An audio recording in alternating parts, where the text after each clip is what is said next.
لیکن یہود اپنی سابقہ روایات اور عادات خبیثہ کے باعث حضرت زکریہ علیہ السلام کی نافرمانی اور ان کی تکذیب کرتے تھے۔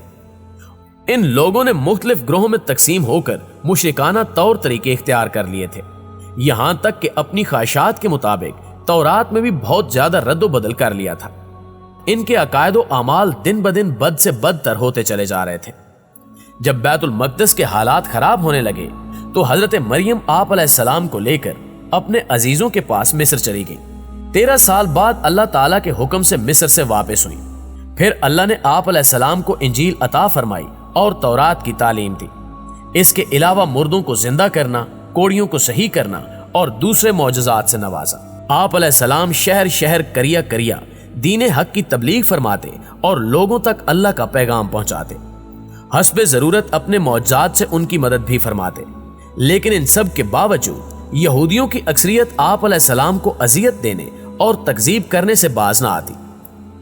دراصل بنی اسرائیل آپ کی نبوت کے منکر رہے، البتہ ان میں سے کچھ لوگ ایسے ضرور تھے جو آپ علیہ السلام کے پیروکار اور ہمدرد و غمخوار تھے۔